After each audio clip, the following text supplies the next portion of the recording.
Hi guys, it's Mary. Welcome back. Welcome back to a video I have now filmed 3 times. Want to know why?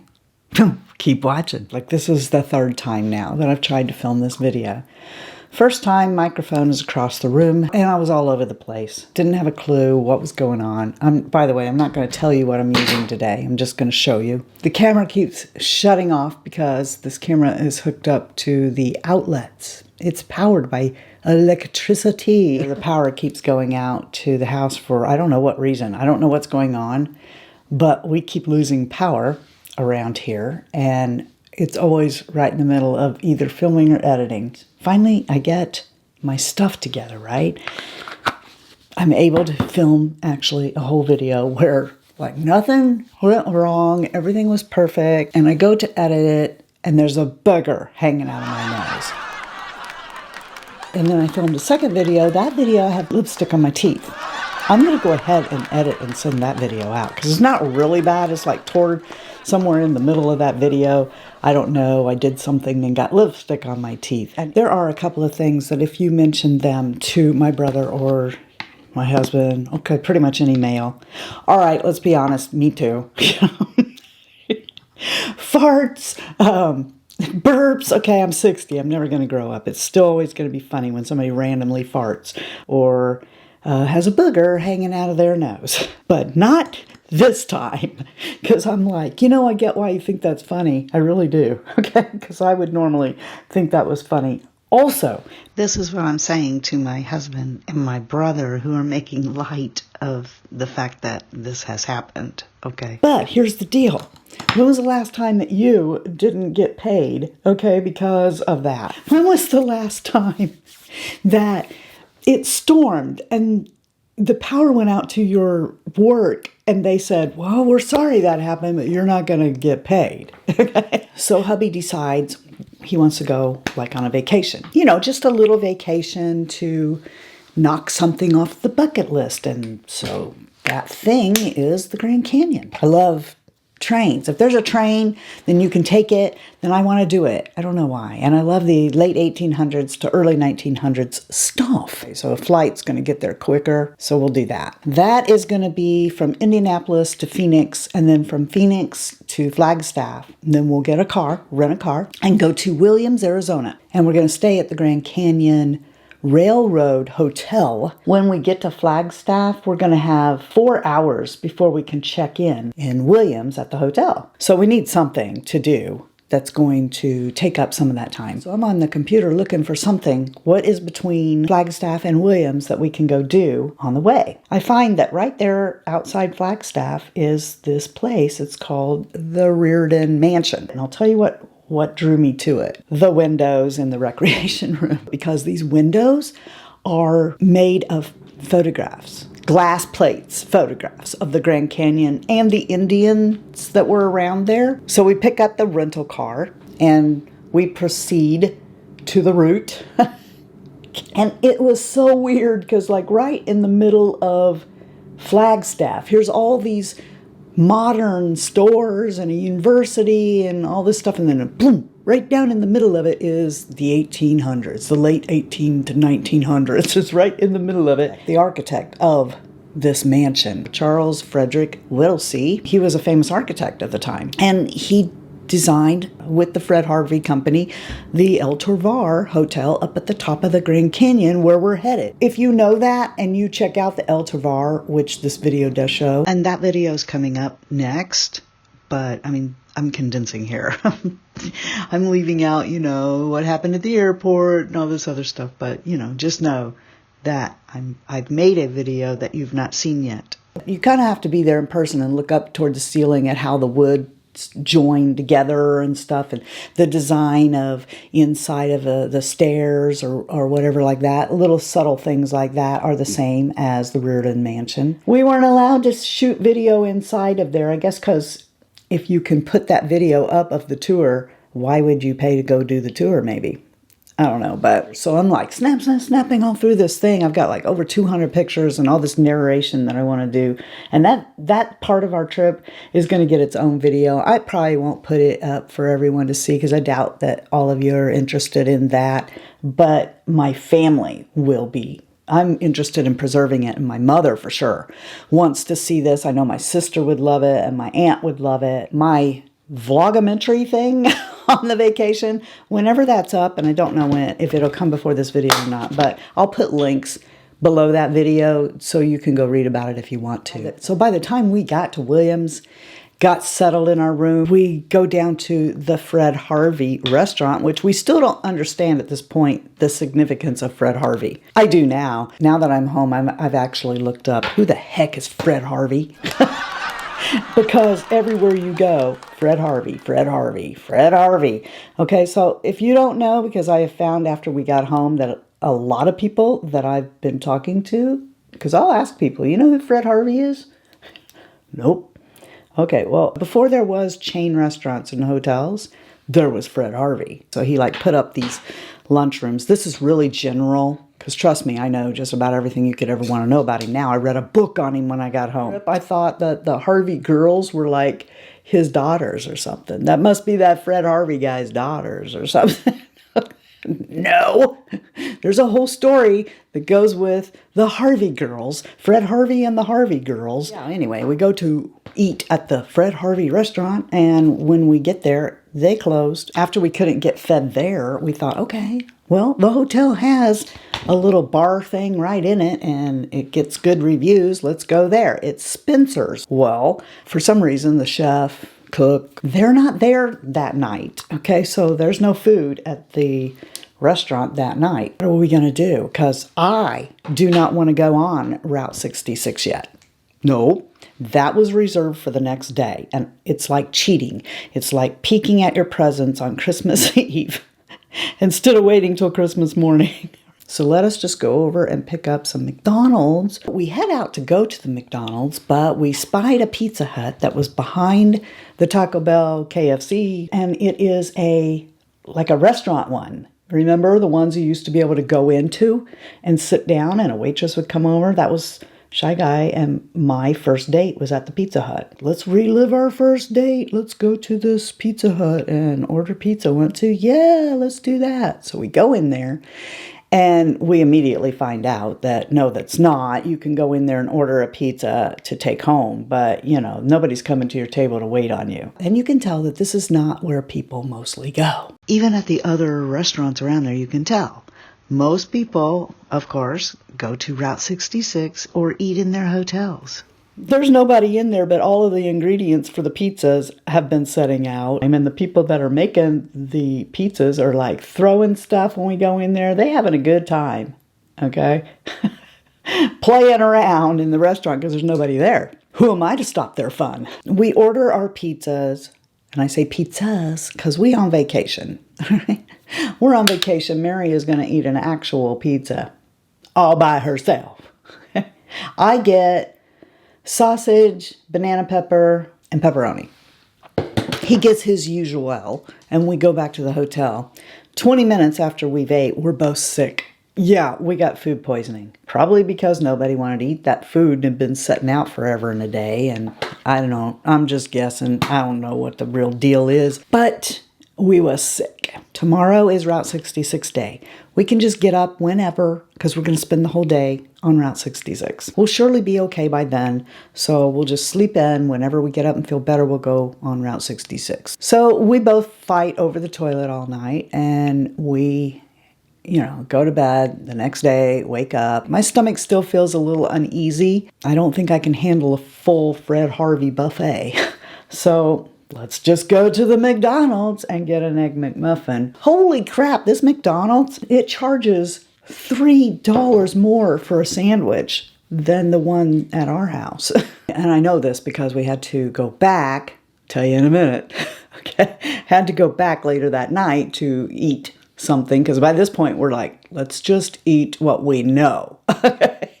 And the sandwich was $3 more than it is back home, and I checked. So we go to Route 66, had a really good day, really good time, until around lunchtime, and we're gonna go eat. We went to this one place, and if you watch the video, you'll see it. It's called the Wild West Junction. It's so cool. There's a restaurant, and it's the Wild West Junction, right? And it has picnic tables outside and stuff like that. You could eat inside too, but The whole restaurant has a town, like, built around it. It's an Old West town. There's a jail and a barbershop, a red door establishment, if you know what I mean. Just all this stuff is built around this restaurant. And what we were doing was we were asking the locals, like, where's the best place to eat? And they're like, what do you want? Well, we thought, you know, it's lunchtime, let's get a burger. And they're like, oh, well, the best place to go is Wild West Junction. So we go down there and they're closed for... We can't win for losing, right? Nobody wants us to eat in Williams. It's closed because they're having a private party, which, cool. I'd want to have a private party there too. So we leave and we hunt out another place, and that place is called Pine Country. And they have all these, the most magnificent pies you ever saw. That's why we ate there, so we could get these pies. You guys have listened to me before talk about my extra bathroom habits, right? So you know that if I went to a bathroom to do number two and I don't have a bidet and it's in public, then I really, really had to go. They bring the food, set it down, I take 2 bites, and uh-oh, I make a mad dash for the bathroom. And that happened 3 more times in rapid succession. And the restaurant, like everywhere else, is short-staffed, and there's people waiting all over the place for their food who have nothing better to do than watch me make these trips. And so we left. Yeah, Shy Guy's like, you know, what's he gonna say? He's been there. He knows. Poor guy doesn't get to eat his food, so he's hungry. I'm like, okay, so I guess I'm going to have a good time as long as I don't eat. That's why we ended up at the McDonald's later that night. The whole trip is about going to the Grand Canyon, and we decided to go by train. So train day is a big deal. Train day is going to start out with a Wild West show, okay?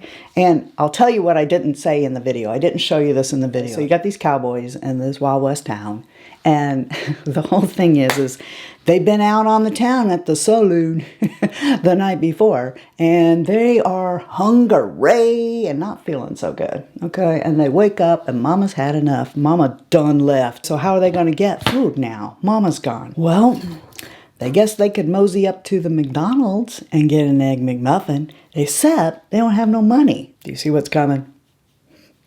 They're going to have to rob the train to get money for an Egg McMuffin. Well, you know what's in my purse? An Egg McMuffin that I was just like pinching little bits off of because I'm scared to eat.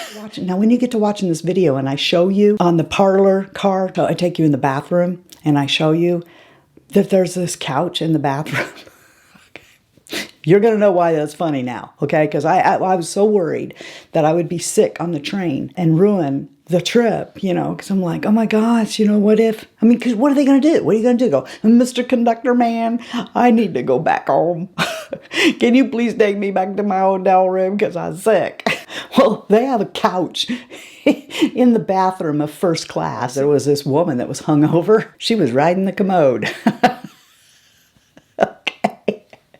Not the whole way. I mean, I saw her coming out of the bar car a little bit later in the ride up there, and she was feeling no pain, so she must have got a little bit of the hair of the dog that bit her. So yeah, I have this Egg McMuffin in my purse that I thought would be so funny when they robbed the train. If, like, instead of giving them money, a tip, okay, instead of that, I gave them the Egg McMuffin, because that's what the whole thing was about, was getting money for an Egg McMuffin. So here's your Egg McMuffin. But they didn't rob us. And I was so disappointed. So here's what I think happens. I think, like, on the way there, they maybe rob Pullman car, you know, the regular cars.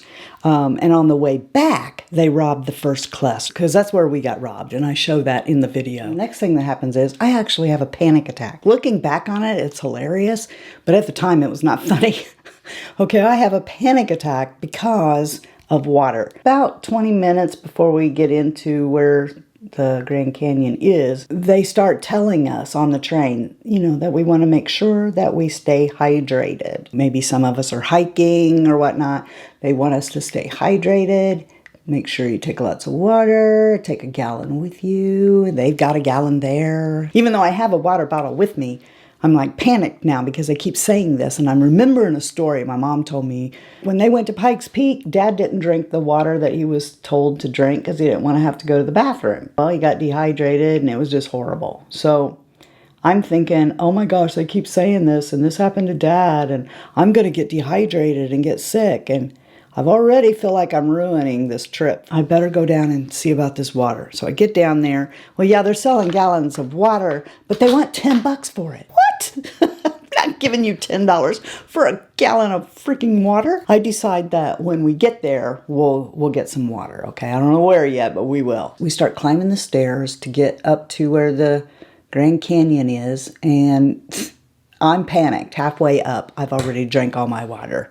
Oh my gosh, I'm gonna get sick, I'm gonna die, and I start panicking. I mean, like real anxiety. And I'm not just saying that. People who actually have panic attacks, they know that that's different than people just use that term lightly to mean that they're, a little anxious about something. No, panic attack is a full-on emergency. I'm laughing to you about it now, but at the time, no. Not funny at all. I have convinced myself now that I'm not going to be able to get any water and that I'm going to get dehydrated and sick and I might die and I need to get some water. And I tear off and leave Shy Guy, who thank goodness knows me. He knew I was headed to the e.l.f, which is a historical landmark I should be admiring.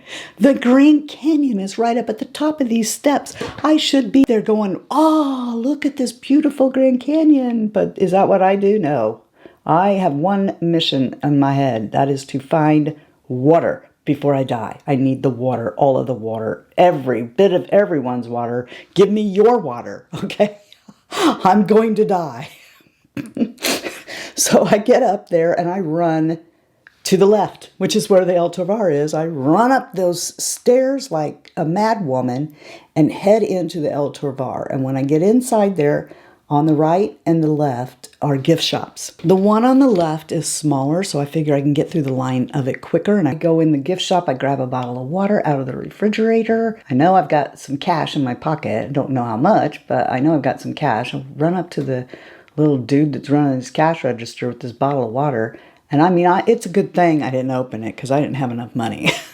It's $3.50, and I only have 3 crumpled up dollars in my pocket. And as you'll see in the video, I don't have my purse because Shy Guy is carrying my purse. I'm thinking to myself, where's the money pot? Okay, with 50 cents in it. For as long as I can remember, everywhere I go, I let them keep the change for the money pot, for the people who don't have enough money. When I need the money, there's no money pot. So I get on the phone and I call Shy Guy. Where are you? I need 50 cents. He's like, honey, calm down. Where are you? I go, where are you? He said, I'm in the middle of the e.l.f. Really? I'm in the e.l.f. What a coinky dink, right? Where in the e.l.f? Standing right in the middle, okay? Come to me. Come to me. Do you see me? He guides me in like a plane. I'm over here. See me? Come over here. I get over there. I'm like, honey, I need 50 cents. He's like, calm down. There's water and all you want right down those stairs. So when you watch that video and I show you the middle of the e.l.f, and you'll know it because there's people walking toward me, right? Look to your left. You'll see these stairs. If you go down those stairs, there's a water fountain there that has a dedicated water bottle filler on it, and it will give you all the water you want. And I went down there, filled it up, guzzle, guzzle, guzzle, fill it up, guzzle, guzzle. After I had all the water, then, and only then, did I look at the Grand Canyon. Most people, that's the first thing they would do when they get up there. Not me. Nope. No, I got to go to the e.l.f. and hunt water. And in this video, I had to cut out and put music to all of the scenes from up there, just about. I mean, there is one part where you get to hear me talking and the wind is coming in, but it's because of the wind. But there's this part I want you to notice, okay, because Shy Guy is looking down into the canyon, okay, but what he's looking at, I'm going to tell you what happened, okay, in that scene, because you'd never guess that that's what's going on. If you could hear me, you would think that I did not love this man at all. What he's doing is he's looking at a bottle of water that someone dropped. What he says is, somebody dropped their water down there. I thought he said, I dropped our water down there. And I go, what? After everything we just went through, you dropped our water down there. It's our only water bottle. You dropped it down there. I was like, oh, get over there. And he's like, what? This poor poor man. I'm like, oh, I thought you said you dropped our water. I have the water bottle. There's no way he could have dropped it down there. So yeah, this man spent the whole trip trying to make sure that I had a really good time. And I did. Considering everything that happened, I did have a good time. If you don't know us, probably by this point, you're probably thinking, what a selfish butt I am, because, you know, here's this poor guy trying to make sure I have a good vacation, and the vacation is because of me. The vacation is he wants me to go somewhere where I will relax. But here's the thing, though. At the time that we went there, there was a tunnel fire going on, out of control, burning wildfire in Arizona, not far from where we were. And this is going to sound really selfish, okay? I assure you, I was praying for the people of Arizona the whole time we were there. But I wouldn't have been human if I wasn't thinking, are we going to be able to fly home? What's going to happen here with this wildfire? It's out of control. Our original plan was we're going to see the South Rim, okay? To the next day, we're going to take our car and we're going to go to the West Rim and go on the skywalk. We're hoping sometime during this time, we're going to take a car and go back to the South Rim to get it at sunset or sunrise. One of the two. We never made it back. They closed the road going to the West Rim because of the fires. On the one hand, it's like we didn't get to do all of what we wanted to do because of this fire. But on the other hand, you know, it's like you don't want to complain about it because at least my house ain't catching on fire. At least I'm not losing my life, you know, because of this fire. That's the closest I've really ever been to one of these fires that happens out west all the time. Okay, I was like, oh my gosh. We had the locals tell us, the Google Maps tell us that the roads are closed to go there. You can't go there. So it's like, okay, we're not going to get ambitious. And I mean, 30 years ago we would have. We'd have went, we can do it. And we'd have found a way to do it, you know, and worried about what would happen later. But now, you know, we're too scared to do that kind of stuff. So basically, what I'm telling you is, because we thought we were going to go back, we didn't explore all of the South Rim that we could have. We pretty much stayed around the same area the whole time because we knew we were coming back. Nope. We did not. Of course, I want to take this trip again and do it a different way. This time I want to book it at the Bright Angel Lodge one night, the El a night, and I actually don't want to do this again until I have enough money for a suite. The suites have private, huge balconies that you can go out on and watch the sunset. I'll eat at the El restaurant. I'll spend the night at the Bright Angel Lodge. I'll take a helicopter down to the base and at least look at the river, even if I can't grand rapid it. I'm gonna go put a kerchief in my hair because trust me, this is like 3-day hair now. And I'll be back. Tell me where your favorite vacation took place or what your dream vacation is. Yeah, let me know those. I'm really be interested in hearing all you have to say about that. Oh, there's a beautiful hummingbird right outside. Anyway, I want you guys to know that you're the best part of the Fritzy family. And if you're not having a blessed day, the way you get one is to go be a blessing to somebody else. And until next time, love you, see ya. Bye. And I'm out. Just the facts, ma'am. Give us the facts. In order. Wait, I think we need a deeper voice for that. Just the facts, ma'am. Stick to the facts. We need the facts. Well, I get to looking at it, and I have this thing for trains. I don't know if you guys know that. What am I doing? What are you doing? You cannot put... What, are you going to put that on the patch? Dumb butt. He was a total big sport, this Hope trip, because this kind of... Ugh, Pete, I hate your guts. Even if your guts are like springs and metal things, I still don't like them. And I don't know about... Really? Yeah, she must have got a little bit of the hair of the dog. Watch the sunset and stuff. Oh my gosh, I can't believe I broke my BK Beauty. Oh, that's the end of it. Click, click, click, click, click. It's gone, it's gone, it's gone. Dun dun dun dun. Another one bites the dust. Woo! Dun dun dun dun. Good thing I got some more.